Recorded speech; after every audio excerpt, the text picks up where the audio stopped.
Hey folks, welcome to the Adventure Sports Podcast. Well, this is not the normal run of things. This is a kind of a feed drop. We're putting an episode that I think you're going to like from a show called the Travel South Dakota Stories podcast. This show is produced by a friend of the podcast, Aaron Miller. He's been a guest on before. He's getting ready to be a guest again. And actually, we got to hang out last week in Colorado and have some beers. It was great. Awesome person. So many adventurous stories, and he's producing this show, and so we wanted to give it a little shout out, get you to check it out. It's very different because it's on location, on the ground, like reporting style, and it's the fall and rise of the buffalo or the bison in South Dakota. And they're going to be talking about this thing called the Buffalo Roundup. If you want to check that out, it's actually going to be happening September 29th. So next week, go check that out. I've got some links in the show notes. It would be so cool to see in person. And if you're interested in checking out this show, the Travel South Dakota Stories podcast, they do have some other episodes that you can check out. The Black Hills in Deadwood and Legends in Stone. If you don't know, I have a pretty, to me, memorable and legendary story about being chased by a buffalo on one of my bike trips. I'm pretty stoked about this story. Aaron and his team did a fantastic job. And again, check out the Travel South Dakota Stories podcast. You can find it anywhere you get podcasts, and you can check out travelsouthdakota.com to learn more. So enjoy.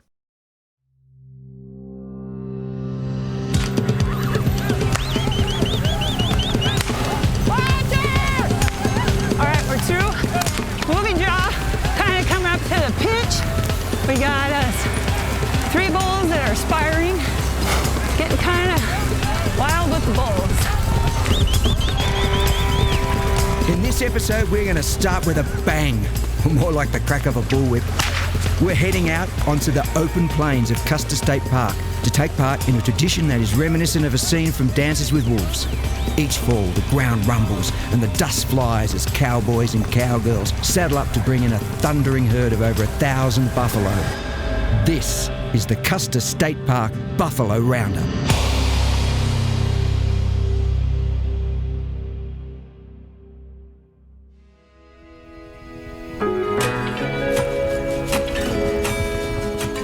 Roaming herds of buffalo, wild west towns, mountains, monuments, ghosts and gunslingers. Welcome to South Dakota, the land of infinite variety. I'm Brian Thacker, I'm a travel writer, and this is episode 1, The Fall and Rise of the Buffalo.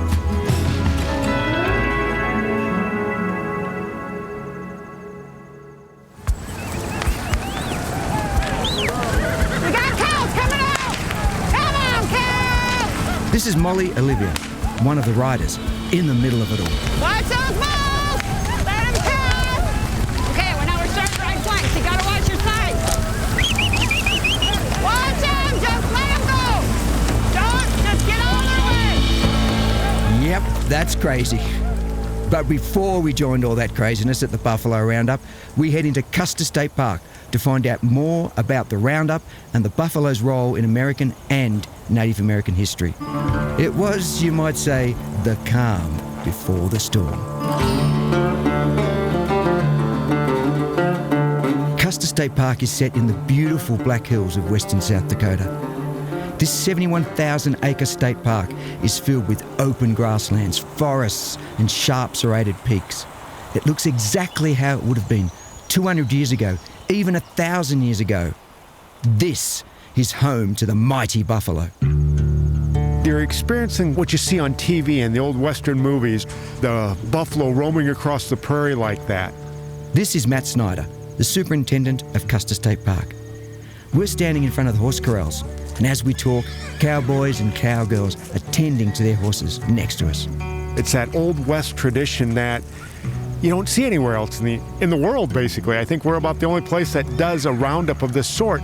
It's our biggest event for the whole year, and yeah, it's going to be great. Weather's going to be fantastic, and we're expecting crowds of probably 20,000 plus again, which is what we've been seeing the last several years. So, and are the buffalo going to behave? That's anybody's guess. These are actually American bison, but here they're known as buffalo. As long as we can get them in the corrals, it'll be a good day. So how many people will be on horses? We have 60 horseback riders that come out and help us round them up. Basically, it amounts to some draw riders. There are people that get drawn to do this. There's some guest riders that we invite. And then we have our core riders that have been experienced and been doing this for a number of years. And they kind of break them up into 3 different teams and make it all work. So the question is, why do they have a roundup? Well, prior to the 1700s, up to 60 million buffalo roamed the Great Plains. Their numbers collapsed as settlers pushed west and the animals nearly hunted into extinction. By the 1800s, less than 1,000 remained. But the buffalo are rising again. Today there are up to 500,000. But it's something that might not have happened at all if it hadn't been for conservation efforts in places like Custer State Park. Back in 1936, a small herd was introduced into the park. But as they grew, so did the need to manage and measure the herd. They would round them up every so years when the herd got too big for the range, and they basically got sent to the meatpacking plant, and then that meat got sent all over the world. Even during World War II, it got sent overseas to support our troops so they would have food, and so it's a really neat story. This is Kobe Stalder, former Visitor Services Manager at Custer State Park. But then in the 60s, buffalo meat wasn't as profitable as it was and then. So instead, they decided to manage the herd from basically a natural standpoint. So they started having this Roundup, which began in 1966, and then they sold them at an auction.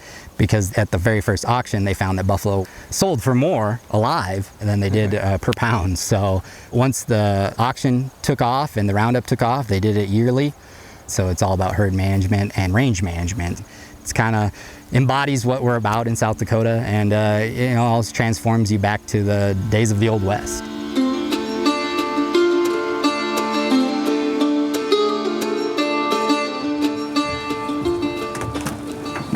All right, just about to head out on a herd tour on the back of a truck.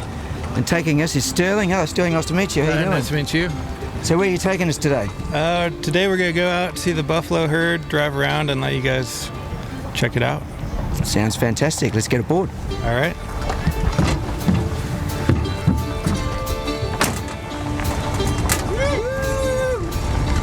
We're going to go and see our first sight of buffalo. Very excited. Heard all about them. Now we're going to see them and experience them. We're going to get right up close. Hopefully not too close because they've been known to attack people, gore people. But yes, we're in the back of the truck. I think we'll be safe.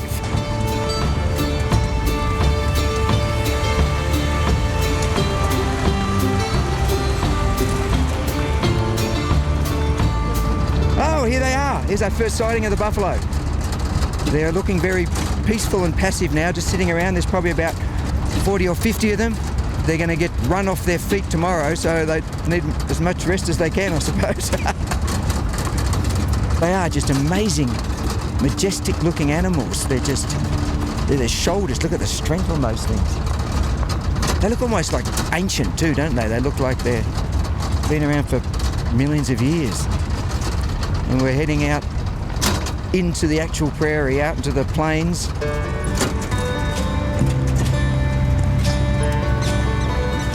Prairie dogs. Oh, wow! Hey, we haven't just got buffalo, we've got some prairie dogs popping up their heads. Looks like something from a cartoon, but they're literally popping up their heads like they do in a Bugs Bunny cartoon or something. Just look around, what are you people doing in R? There's a whole bunch of them all running around. Okay, we're actually driving into the middle of the herd. Dust is rising around them, they're walking away because naturally they don't want a big car heading towards them. There's about 30 or 40 of them, and we're getting really up close to one now. They're just massive beasts. Oh, wow. There's a big male just coming up right behind us. That's a big, he'd be 2,000 pounds, that thing. Huge horns. He looks very sweet, but I think he could be quite mean if you took him the wrong way. Especially with the spit dangling out of his mouth. He looks like he's ready for a fight. Yeah. It's getting a bit bumpy now. Whoa. We're just going down into a big ditch. We're heading right out into the plains now. We're nothing around us, but just wide open plains, a few trees with autumn colours. We're following the herd out into the middle of nowhere. What magnificent creatures. So, Jason, what are you going to have tonight? The bison burger or the bison tacos? But the way this one's looking at me right now, I might avoid it. The buffaloes might look like big furry cows, as Matt said the tourist described them, but they are mighty, powerful beasts. They're the largest and heaviest land animal on the North American continent. That doesn't slow them down though. They can reach top speeds of 45 miles an hour and turn on a dime. Put it this way, if one of them was a running back for a football team, they could run the length of a field in 4 seconds flat. So I wasn't really sure that getting out of the truck in the middle of the herd was a good idea. But we're jumping out to meet Lydia Austin, the park's current visitor services manager. First of all, I just have to tell everybody where we are. We're actually standing out in the middle of open plains, Yes. surrounding by lots of buffalo poop and buffalo. Yes. How many are around us here, about? Yeah, about 200 to 300 down in here. So, What's your day like tomorrow? crazy. I will get up at 2 in the morning, and I will be down here coordinating staff. We have about 150 staff, volunteers, and seasonals that it takes to put this on for the visitor side. That's not including the 60 wranglers. You should get to bed now, I think. Right, yeah. Sleep is not an option this week. I was up at 5:30 this morning, right. and so, no, it's a busy week. On the way driving here, we passed so many groups of buffalo, and there seems so many of them. How do you get them all together tomorrow into those corrals? Yeah, no, that's a great question. So, like you said, as we travel down here, you're starting to see a lot of groups of them. Buffalo are matriarchal, so it means the females lead the groups. So a lot of times when you see them on the groups, here in this park, any park, it's usually a female, and then there's sisters, daughters, and everybody like that. So you have the groups broken out. What the park does is, about August, we start opening up the fences. You've probably seen them as you travel, the cattle guards and such. We protect the southeast corner for most of the year, so the grass is nice and fresh for them. Open that up, and so they'll naturally start coming into that fresh grass down in here. Then early September, we'll actually get horseback riders, usually park staff, and we'll just do the final push and get everybody into the southeast corner and then close them in. Come tomorrow morning, those horseback riders and Jeep drivers and such that you'll see, they'll actually line up on this fence, on the west fence, and push them to the corrals and just start gathering everybody as they go and push them down into the system. So this is the day before the roundup, but tomorrow's a whole different kettle of buffalo. We're actually joining in. We're sitting on the back of the truck, so what should we expect from that? So you guys actually get to be part of the push tomorrow and get pushed into there. And so what your guys' trucks are going to do is going to be part of the roundup. You guys will be in the middle of it. You get to watch the dust fly, the buffalo go. And the truck's job is actually a protection tool. They're there to get between the buffalo and the horses if the buffalo just decide, hey, you know what, you're in my bubble too much, get out. Yeah. The trucks are there to kind of protect the horseback riders and provide that support. And you get to be part of that. Oh, fantastic. We're so looking forward to it.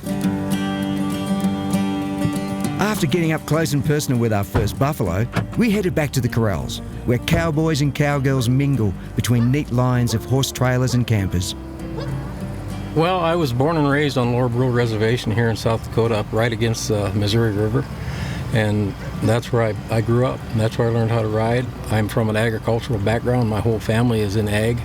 They all ranch, and I also ranch on the side beside working for the state. This is Jim Jandreau, the manager of Bear Butte State Park, a 17-year veteran of the Roundup and a member of the Lakota tribe. My first Roundup, I had a pretty fresh horse. He was probably about a 3-year-old, and he'd never been ridden in buffalo. And I broke a rein. And that horse gave me a runaway, and when I got him stopped and got him turned around, I was in the buffalo. Oh, wow. That kind of spooked me, and I got him outside, and a friend of mine took a hold of his headstall, and we fashioned my rein so it wouldn't come undone again, and we went back after it, and that was the most excitement I've had. Now, you're totally out of control on a horse that's running away from with you. And what do the bison mean to the Lakota people? Well, they're everything. They use every part of the animal, and in dance they even use their voice. So they don't waste anything. They don't take any of it for granted. When you think about it, in the long ago, it was like our commissary on 4 feet. The buffalo always moved, and we had to follow them. Right now, we still just barely scratch the surface, I think, for what we used to have eons ago for buffalo. And part of that had to do with, like the Plains tribes. The federal government was having a problem with us. They figured out that if they took away our food source, and our source that provided our housing, because our teepees were made out of buffalo hide. Everything that we used was made from buffalo. You know, if they took that away from us, they could weaken us, you know, and therefore, you know, get us on the reservation sooner, make us dependent, which they did. They accomplished that, you know.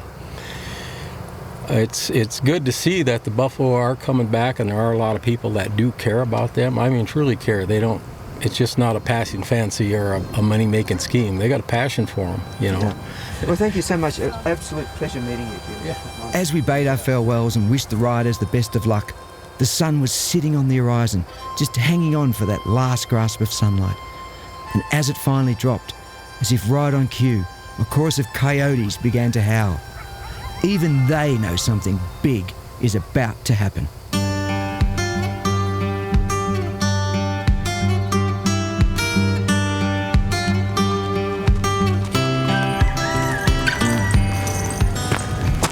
It's 6:30 in the morning, the sun's just come up. We're in Custer State Park for one of the most anticipated events of the year in South Dakota. It's the Custer State Park Buffalo Roundup. 25,000 people are turning up. We can see all the cars, but we're not one of the people watching it. We're going to be in it. We're going to be on the back of a truck chasing the buffalo. It's going to be insane. And just one more thing to say, yeehaw! Volunteers and staff are buzzing about, sipping coffee in the cool morning. The crowd had been building since before sunrise, waiting for the show to begin. Down by the corrals, men and women in faded jeans, western shirts, already mounted on their horses, even though it's still more than an hour before they need to head out. We make our way into the thick of it to look for Molly. Hello, Molly. Lovely to meet you. Nice to meet you. Are you excited? Oh yeah, this is my 38th year. I know, we've heard. That's fantastic. So We'd love to mic you up for the event if that's possible. it could get colorful. Oh yeah, that's what we want. So That's what we want. why we okay. picked Molly. Okay. Well, I whistle really loud. Oh, well, whistler's even better. Yeah. So I've got a loud whistle. I've got a loud voice. That's ideal. And my dad is Bob Lannis, who is the 87-year-old man that's riding. He's gonna be riding with you. wow. Yeah, he's a team leader. Yeah. That's him right there. Wow, he's riding. He's 87. Yeah. So we started doing this with Dad when I was 17, and they wouldn't let us ride until then because Dad said, there's just a bunch of men around there and you're little girls. And I'm like, we don't care. We'll handle ourselves. So finally we convinced him when I was a senior and she was a junior that we could handle ourselves, and we had an absolute blast. So, and we've been hooked ever since. What are you most excited about today? I just get antsy to get going. All I want to do is just to get it started, because then my head's in the game and your mind doesn't run about what could happen. It's like, okay, it is happening. So I've got to go and I've got to be on. And then my horse, he turns into a completely different animal. And I've had one gal that she got off her horse while the buffalo were running around her because the horse wouldn't cross the creek. And she's holding on to the reins going, come on, buddy, you can do it. And I'm like, get on your horse. He'll cross eventually, but you got buffalo everywhere. The cows are the ones we really have to watch for. And then, as my father says, when the tail goes up, he's either going to charge or discharge. So it could be a mock charge, but it could be full on. And when it's full on, you better be hitting the gas because she's coming hard. And I've had a few mock charges. I was actually trying to get a cow off of one of my friends. She was charging him, so I'm cracking my bull up and yelling and screaming, and she just like stops, looks at me, and she goes, okay, it's you now. So she went running after me. They go when they're coming, when they're charging. And she was right here puffing hard, and I was climbing up his neck because I thought if she's gonna come and shoulder him, I want to be launched away from her. But she finally stopped the charge, and then she went back into the herd, and then she ran after somebody else. So they're ones that are going to be really cantankerous. But I'm to the point where if I know that I can't drive my horse into the back end, actually have to hit him in the flank. If they're on somebody, if they're goring or doing naughty things, you got to charge your horse into their back end because that's the lightest portion of the buffalo, just to knock them off.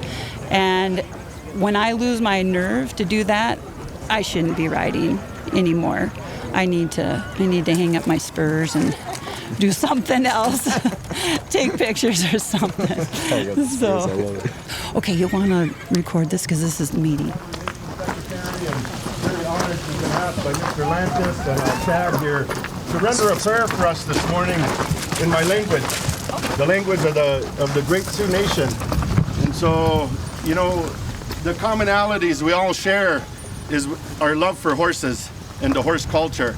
And so in my prayer today in our language, I'm going to ask the Creator to look down upon us and give us that strength and bravery, give our horses swift feet, and to be mindful of what we're doing out there. And to also remember these buffalo. These buffalo are a very, very special animal to all of us, not just Indian people.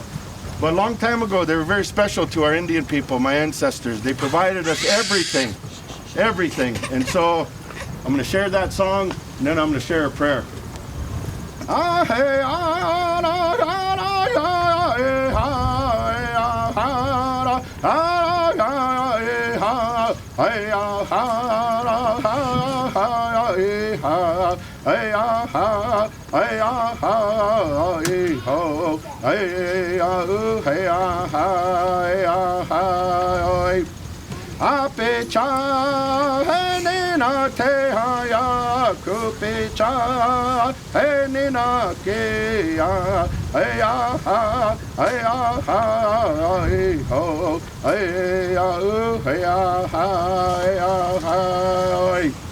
We ask a special blessing for those that take care of these buffalo, the state workers and all these other people that take care of these buffalo in this land that they watch over them on. We pray for all the riders that they have a safe ride.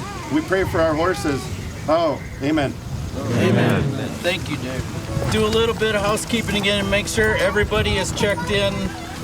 So today, move the herd into the corrals. You saw the route, your areas you're supposed to, each team is gonna cover.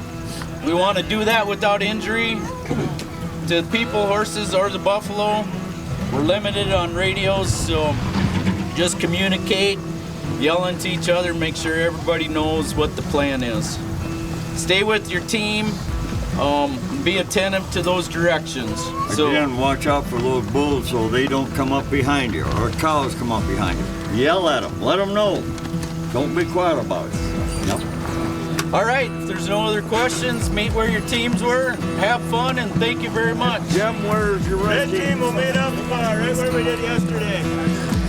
White team over here again, where we're yesterday. Okay, all right. Thank you, Sam. That's very exciting.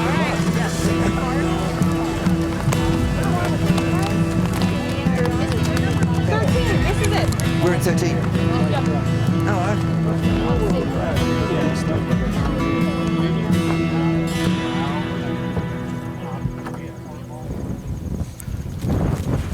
All right, we are headed to the meeting points of the teams right now. We're all saddled up and trotting our way over there. Morning, ladies.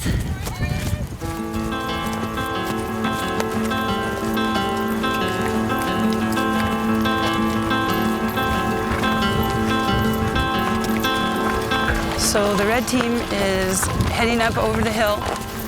We're gonna drop down into Movie Draw, which we haven't been able to see the buffalo yet because we haven't crested the hill. It's a beautiful day. We have us a tailwind when we are gonna be pushing buffalo, and funny thing about buffalo, they like to put their heads to the wind because that's where they have all their protection. So we may have a tough time starting them. Okay, so the buffalo are pretty close to the fence, so we're gonna have to kind of tickle our way through there. Okay, watch your backsides, people. Head on a swivel. Another hazard out here is the bulls are still tending cows. So what that means is they will stay right beside the cow that is starting to go in heat, and they wait for the right moment to have their genealogy transferred, if you know what I mean. They can be very, very aggressive. They will take on a steamroller if they think that steamroller has taken their cow. We're just about to head into the herd. I'm talking, we're about to head right inside with the buffalo. This really feels like the lull before the storm, I think. A storm of buffalo, a storm of dust. I bet these horses are raring to go too. We're just sitting here waiting and the horses are spinning around. They can't wait to get in there. Okay, we'll wait 5 minutes here and make sure everything's ready. And once Matt calls, we'll have you start them. Let me know when you get out there, a quarter mile or so. And then we're gonna start these ones that are up the hills a little bit, push them down to the flat first, and then we'll take the whole bunch through a movie draw. Get your game on! Whoa, stop, hold on. Turning in. We got cows coming out! At last, the leading edge of the herd are in front of us. A phalanx of galloping beasts that shake the ground with their hooves. A great cloud of dust in the air above them. Okay, we're coming to the creek. Got a little baby calf trying to make its way through the creek. Slow down! We've got to keep him on this side of Wildlife Loop until we get into the opening where the prairie dog town is. Whoops, I don't know if you heard that little slide. That's my horse crossing asphalt. It's like ice skates because they just repaved the road and there's no texture to it. And I'm on steel shoes, so I don't want to be Peggy Fleming. Oh, here's a nice pass right here. Well, we made it through the movie draw. Now we're heading to Red Cedar Road.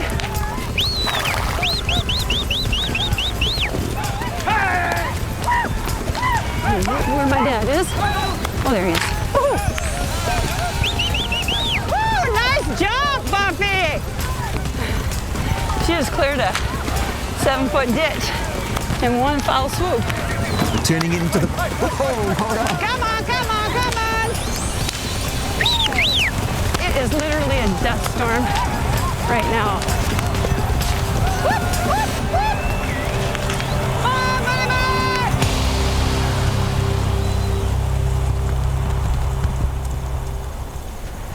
Now we're out in the open area, and we will be starting to push them through the prairie dog town and go up over the saddle and into the trap. Sometimes we let them sit. That's when they start thinking about stuff to do. So it's good to just keep the buffalo running. Now, we are in a prairie dog town. There are a million holes, I kid you not. We are pretty much behind over 1,000 buffalo to the final push. We're ready to go. I think at this point it might start getting a bit crazy. Come on, come on, come on, come on. Hey, the cows with the turned down horns are nasty. Yeah, bring her on. Come on, Mama. Come on. Change your mind. Change your mind. Okay, now we're crossing in another little creek draw. And this can also be another hairy crossing. Drop down in here, people. This is a good one to go. The riders and their horses shoot over the creek bed with ease. We in the back of the trucks, on the other hand. Look at these guys are flying. Ready to send their waiver? Yep. Whoa. There goes the hit.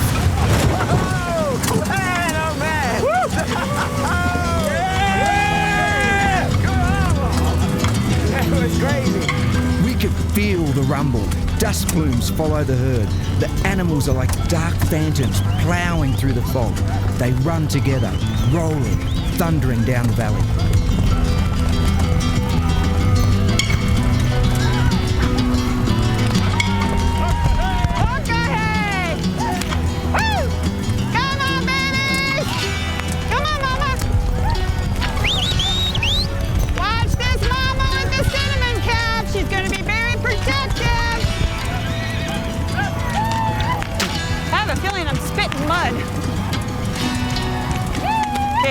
Come over the saddle, we can see the north crowd and the south crowd. Then we still got buffalo moving. Everybody is running them down through. We're over the saddle, and now we're coming where they'll just spill over the top and into the trap. Once we get them into the trap, we'll do a big push. This is where I have used a vehicle to shelter me from buffalo. We were pushing them really hard. I had nothing but behinds and tails, and then all of a sudden I had heads and horns.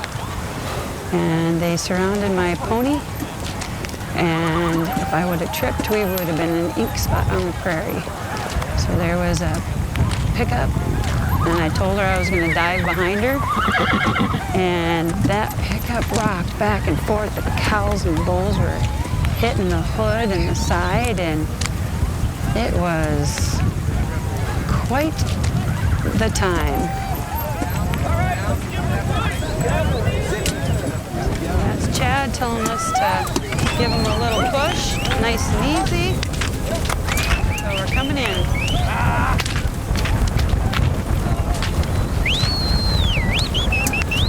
All right, they are heading through the southwest gate, and they're just kind of moseying in.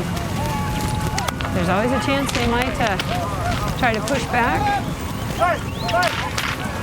Right's gotta come in, hold up! And they're coming in. That is the favorite part of the crowd. They'll start cheering and clapping as another buffalo roundup is coming to a close. So thankful that all the horses and riders are healthy. Everybody stayed on their horses. Now we just have to make it to the trailer, hopefully. Won't do anything stupid between there and here. This was as wild, as incredible as we imagined it could be. Or couldn't imagine it could be. The noise, the dust, the cowboys, the whistling, the crack of the whips, the thundering hooves. And it's all now peace and quiet. We've got, I believe, about 1,300 or 1,400 buffalo all into one pen. You can see the crowd up on the hill. Thousands of people who were hollering and screaming as the final stage, as the buffalo were pulled into the pens. I think some of these cowboys and cowgirls will be ready for a drink after this.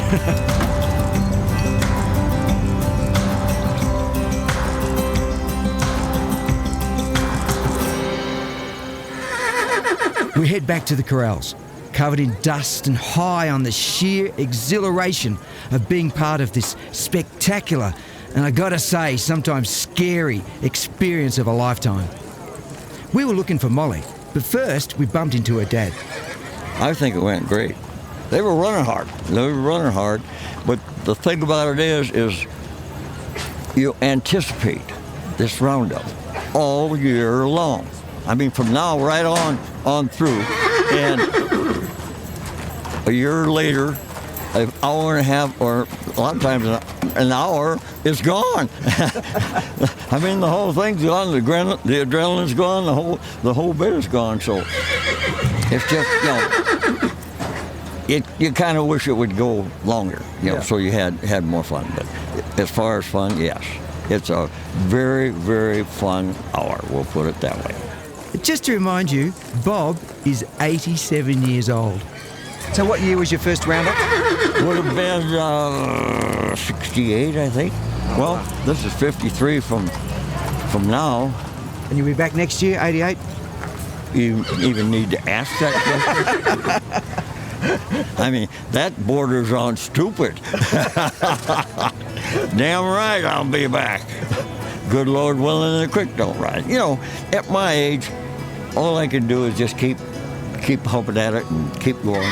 And I'm not letting it go by. I'm not letting it go by. I just aim to keep going, you know, and I'm not going to quit. As long as I'm not getting senile and I can still ride my horse and ride him at a fast pace, why not? I mean, what's stopping me? Nothing, really. Yeah. No, just get on your horse and go, you know.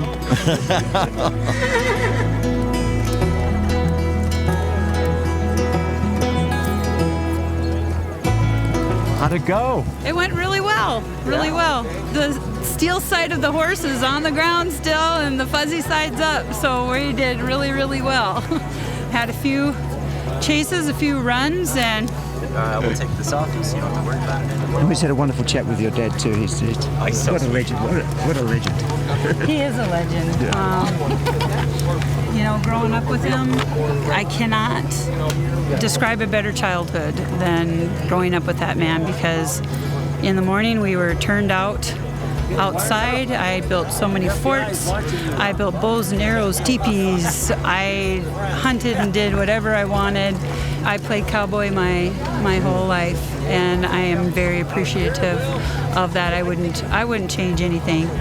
We're very blessed to have access to all this, and South Dakota has been just a wonderful place to grow up in, and I'll be retiring here, so. I asked your dad, I said, "You're coming back next year?" And he goes, "That's a stupid question. Of course I am." Yes, as my mother used to say, God rest her soul, if we're upright in pink, we're coming back, so. It was time for lunch. Although I have to say, I was a little surprised at what we were served up. So we're eating buffalo now, are we? Yes. Buffalo. Here we go. So I'm rounding up. Just round them up now, we're going to eat them. I'm only a bit hungry because I think I've eaten about half a pound of dust.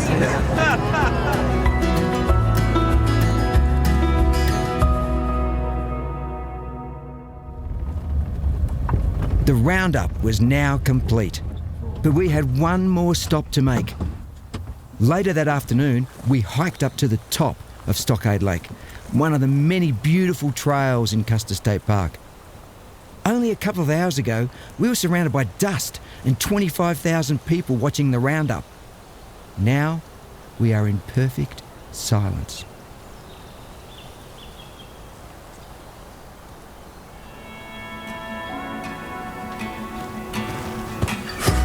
Oh wow, check that out.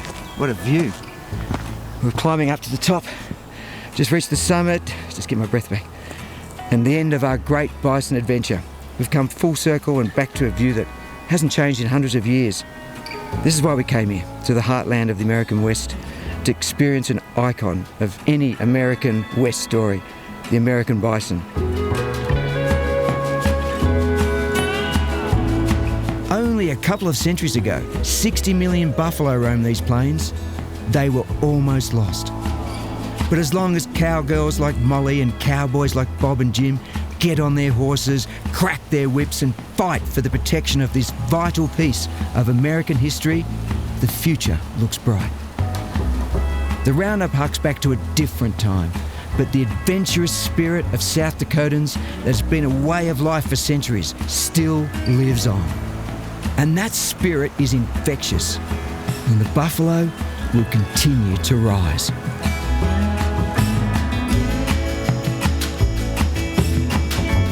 What a truly unique and sensorial experience that was.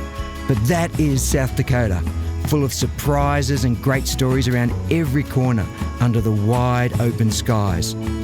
Thanks for joining us for the first episode of the Travel South Dakota Stories podcast. Remember to tune into our next episode when our great South Dakota adventure heads to the wild west town of Deadwood, home to the legendary figures Wild Bill Hickok and Calamity Jane for some gunslinging, ghosts and lots more.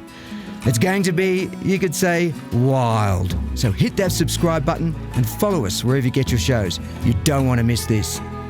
If you'd like to create your own South Dakota stories, you can find out how to do so by going to travelsouthdakota.com. You'll find lots of inspiration, ideas, and everything else you need to know to plan your great South Dakota adventure. We'd like to thank all the cowboys and cowgirls who gave us their time, and the staff and the locals who featured on this show. Our fearless riders Jim, Molly and Bob, and Matt, Lydia, Kobe and Sterling from Custer State Park. This series was produced by Armchair Productions, the audio experts for the travel industry. Find out more at armchair-productions.com. I'm Brian Thacker. I wrote and presented the show. Jason Patton recorded in the field and produced the episode along with Aaron Miller. We'll see you next time on the Travel South Dakota Stories podcast.